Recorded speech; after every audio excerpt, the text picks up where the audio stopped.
doing our best to illustrate biotech with a crayon on this healthcare episode of Industry Focus. Hi, everyone. Welcome to Industry Focus Healthcare. I'm your host, Christine Hargis, and I have special guest Max Macaluso on Skype from our Denver, Colorado office. Welcome to the show, Max. Thanks, Christine. So Max wears many hats here at The Fool, but he was trained as a scientist.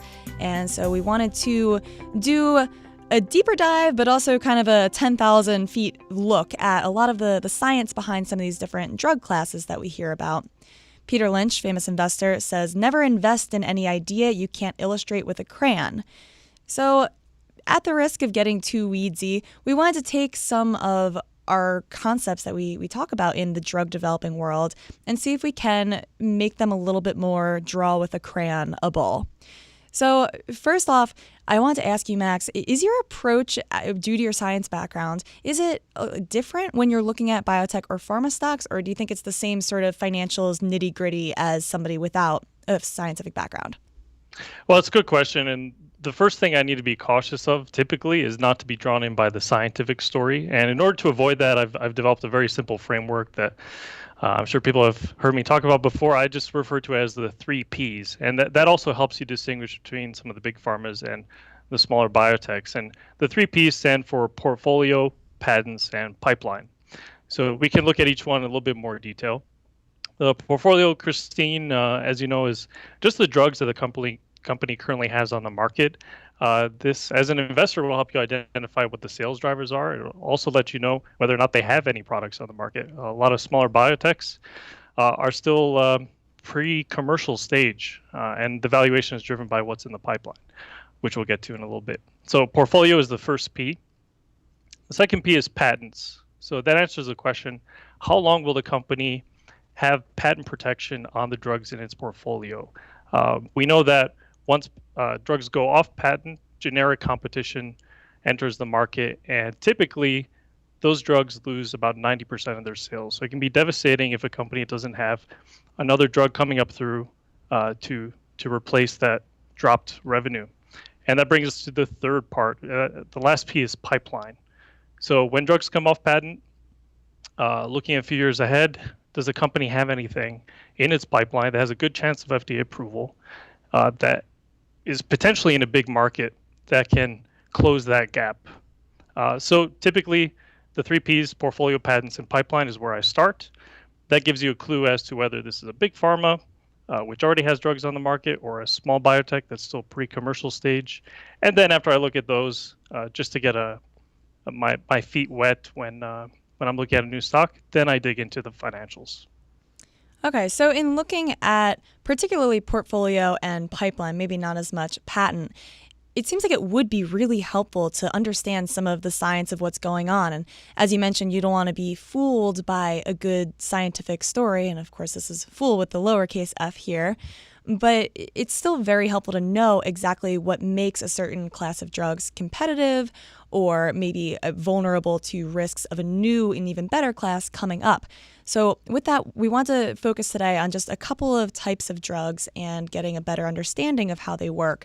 The first class that we wanted to talk about, I don't know if we've ever actually mentioned these by names on the show, but we've talked about examples of them in abundance, and these are GPCRs. So Max, can you take it from here? What exactly are these? Sure. Well, GPCR stands for G protein coupled receptor.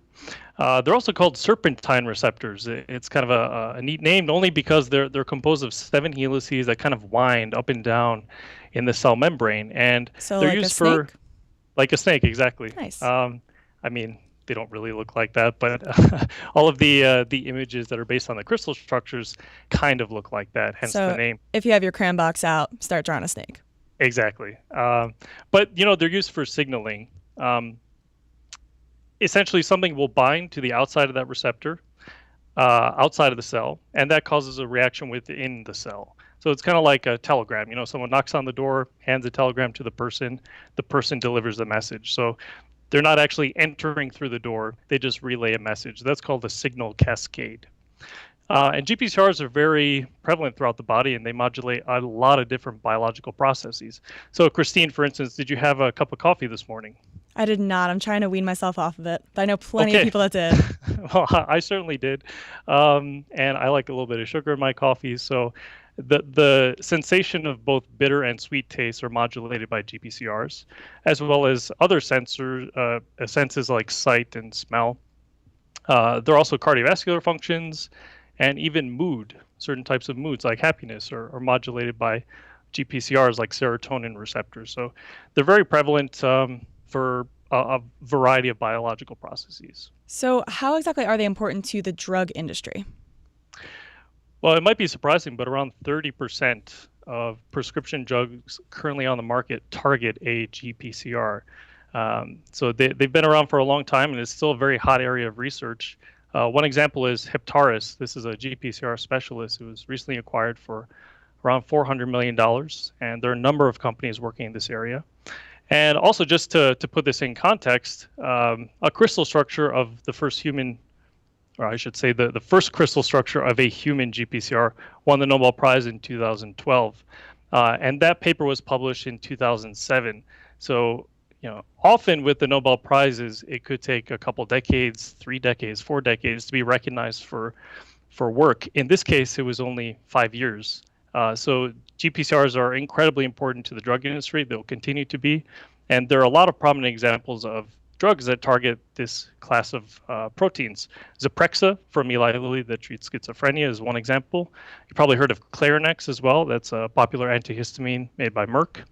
And Zantac, made by Boehringer Ingelheim. Those are three prominent examples.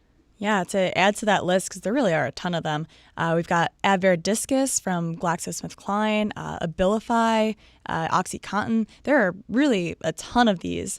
Do you want to pick maybe one in particular, a company working in this space, and go a little bit deeper?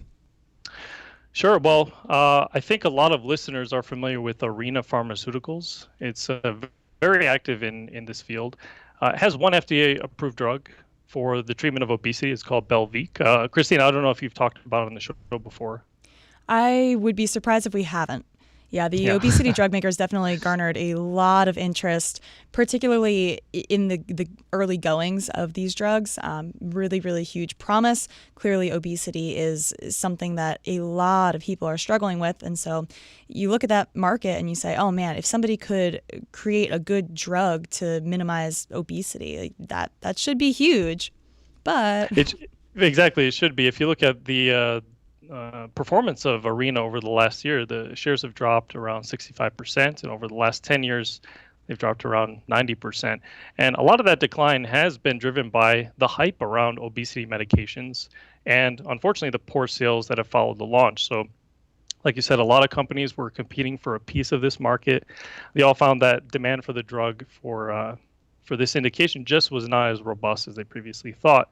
Now, what's interesting about Arena is, even though sales of Belviq have been very slow to ramp up, at the JP Morgan conference, they mentioned that they're going to try to de-emphasize its obesity drug and instead focus on its pipeline, which is full of drugs that target GPCRs. I think it's a good move. I think there are a lot of interesting drugs in development there. One targets the S1P1 receptor, GPCR, G protein couple receptor, so that's in that drug class as well. This is a very competitive market. There are drugs from Celgene and Actelion that Arena would have to potentially compete with if it gets FDA approval. But it's also a big market. It's in the autoimmune space. Arena also has a partnership with Boehringer Ingelheim on CNS drugs that could lead to more than $240 million in milestone payments.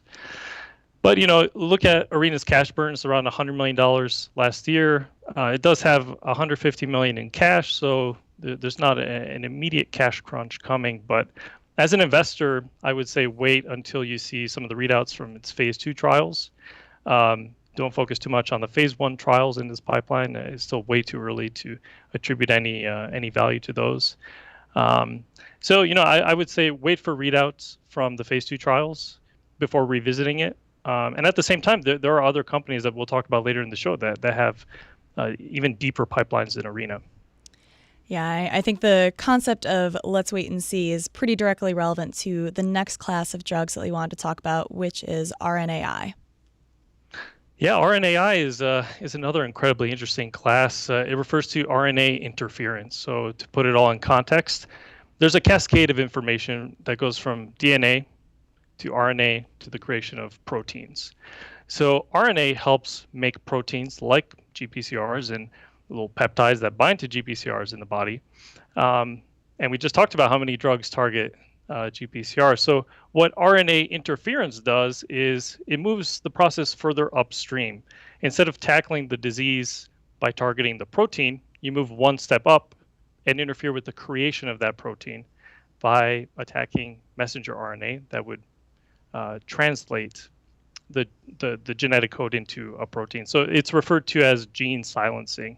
And Christine, it's very complex. It also won a Nobel Prize in 2006 to put that into context too. The best analogy I have is very, very crude. It's a leaky faucet. So the example here is, let's say your sink is broken, the pipe is bursting, right? One solution is to put a bucket under the sink, and you're gonna have to wait for it to fill up. You'll have to dump it out, put it back under the sink. So that's one way that you can solve that problem. Or you can turn off the faucet. So in the case of RNA interference, the analogy I like to use is that you turn off the faucet. You go a step further up in the process and try to solve the disease there. Well, if the analogy holds true, that seems like a much better solution. Are there drugs out there now doing this? Not yet. Alnylam is the most prominent example of a company working in this space. It's a leader in this area of research. It has a $5 billion market cap. It's a very exciting biotech to watch, but it doesn't currently have any drugs on the market. It has 2 programs in phase 3 development. The rest of its assets are in phase 2 or earlier, but it does have a very deep pipeline of therapeutics that could have huge market potential. I think for investors, the focus at this stage is less about the market opportunity, though, and more about whether or not they can get a drug approved by the FDA in this drug class. If it's able to do that, it can basically just create a brand new type of therapeutic that we just haven't seen before. Yeah, and unfortunately, you're going to have to sit tight on that. The company's not expected to file its first application until 2017, so we're looking at maybe seeing approval in 2018. The company itself is not expected to be profitable until at least 2020. So definitely a bit of a waiting game right now, but I think you're totally right that if we were to see even a single approval, it would go a long way to validating this entire class of drugs and the rest of the company's pipeline. What I'm reminded of is Ionis, and I believe they have a pretty similar drug platform. Is it? I guess it's not exactly the same since there aren't any RNAi drugs out there. But how is what Ionis is doing different? So Ionis focuses on antisense technology, and just like RNAi, it focuses on silencing genes by targeting messenger RNA. But they do it through different pathways. And to be honest, Christine, even with a crayon, I don't think I would be able to illustrate the difference between those two. They're both very complex. Now, the difference that investors should focus on here is that Ionis has a huge platform of antisense drugs that are going through clinical development right now. And it has an FDA-approved drug already on the market. That's Kynamro. It treats a very rare disease that results in dangerously high cholesterol levels. And it's the first antisense drug to reach the market, so that bodes very well for validating the company's platform. Do you have a guess on how many drugs Ionis has in its pipeline? I'm guessing you may already ballpark know based on your previous discussions. It's a ton. I'm gonna guess 60. Oh, almost. Well, not quite. It's 38, but I mean close to 40 drugs in a pipeline for a company this size is incredible. It also has a number of partnerships with big pharma companies like AstraZeneca, Bayer, GlaxoSmithKline, Biogen. Has a hefty cash pile on its balance sheet, around 800 million in cash and short-term investments. So again, investors are going to have to be incredibly patient with Ionis. The development of drugs of this complexity takes a lot of time, but management is very solid. If you haven't heard of Stanley Cook, incredible CEO, very interesting story, very passionate about the company and the technology they're developing. So this is definitely one to watch. And for listeners that have heard us talk about them previously, this is the company that used to be known as Isis Pharmaceuticals, changed their name to Ionis. So Max, last question I have for you. If you had to put money behind one company that we've talked about today, which would it be? It's a great question. I'm not a shareholder of any of the companies we spoke about today, but I am thinking about buying shares in Alnylam. So it's the stock I've done the most amount of research on, and in my mind, it has the most exciting platform. RNAi, like I said, is very complex, but the reward comes with a great deal of risk as well. So, like we talked about, they have yet to get a drug approved by the FDA.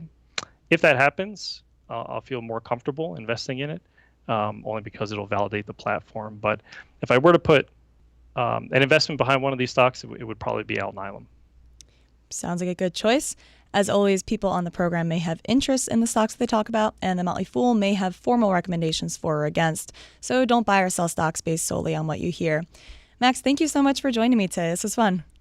Thank you, Christine. Folks listening, let us know what you thought of today's episode, or feel free to send us pictures of snakes and leaky faucets or your own portfolio illustrated by crayon. Our email address is industryfocus@fool.com, and you can also reach us on Twitter at mfindustryfocus.